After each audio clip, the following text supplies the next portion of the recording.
आप सभी को मेरा बहुत बहुत नमस्कार। और आज जो है हम बात करेंगे जल तीर्थ के विषय में। ये जल तीर्थ हैं क्या? जल तीर्थ कहा किसे जाता है? जल तीर्थ का आश्रय क्या है? आदि बहुत सारे सवाल आप लोगों के मन में उठ रहे होंगे।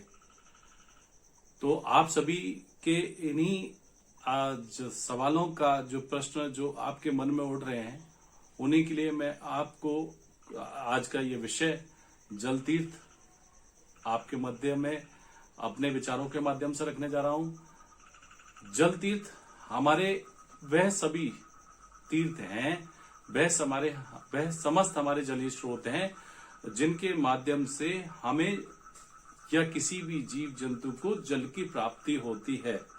वो हमारे सभी जलीय स्रोत हैं और उन्हीं जलीय स्रोतों को हम जल तीर्थ कहते हैं, क्योंकि वह जो जलीय स्रोत हैं जिनके माध्यम से हमें किसी न किसी रूप से जल की प्राप्ति होती है, हमें पानी की प्राप्ति होती है, वह हमारे लिए तीर्थ ही कहे जाएंगे।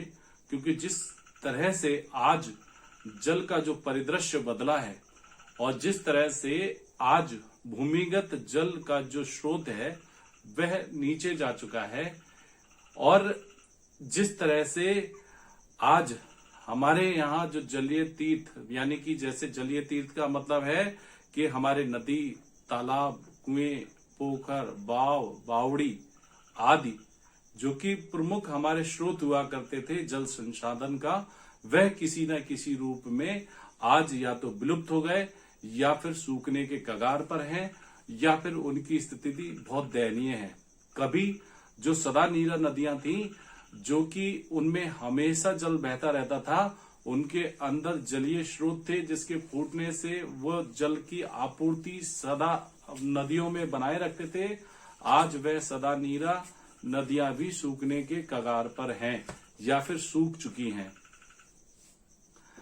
हमारा इसका जो प्रमुख कारण है वह हमारा अनियोजित विकास, हमारा अविवेकपूर्ण विकास, हमारे जीवन की बदलती जीवन शैली और हमारा अपने जो प्राकृतिक संसाधन हैं, जो कि हमें प्रकृति से किसी न किसी रूप से वरदान के स्वरूप कहिए या किसी न किसी रूप से हमें प्राप्त हैं, उनकी ओर ध्यान न देना, यह समस्त कारण है।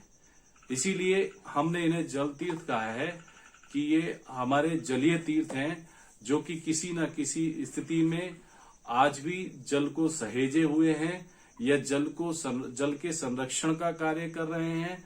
और जिस तरह से हम माँ गंगा को अविरल और निर्मल बनाने के लिए कार्य करते हैं, जिस तरह से माँ गंगा हमारे लिए पूज्य है, उसी तरह से हम ये जो हमारे जलीय स्रोत हैं, हमें चाहिए कि हम उनका संरक्षण करें। और जिस तरह से माँ गंगा का पूजा अर्चन करते हैं, उसी तरह से हम इन्हें जलीय तीर्थों का भी हमें पूजा अर्चन करना चाहिए, क्योंकि यह हमारी संपदा को बचाए हुए हैं। और मैं आपसे कहना चाहूंगा कि भारतवर्ष में विविध जलवायु हैं और विविध जलवायु वाला क्षेत्र भारतवर्ष है। यहाँ का जो प्राकृतिक संतुलन है वह बदलता रहता है। आज समय बारिश होती है, आज समय जो है एक पर्यावरण हम कह सकते हैं कि यहाँ पर जो वायु का जो चक्र है वह विविधता हुई है, उसमें बदलाव हुआ है। तो हाँ, यह कह सकते हैं कि आज देश के जो हमारे प्राकृतिक संसाधन है, उन प्राकृतिक संसाधनों में कमी आई है। हमारे भारतवर्ष के 250 से अधिक जनपद ऐसे हैं जो कि अब जल विहीन होने के कगार पर है, जहां पर जल नहीं बचा है।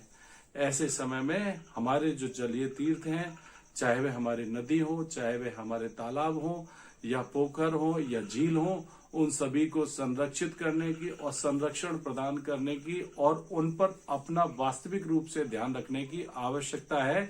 और यह कारण जानने की भी आवश्यकता है कि आज वो हमारे जो जलीय स्रोत हैं वह क्यों विलुप्त हो गए या क्यों सूखे हुए हैं, या उनमें जल है तो क्यों कम है आदि, और जल किस वजह से उनका जो जल है वह विषैला हो चुका है आदि सभी कारण है।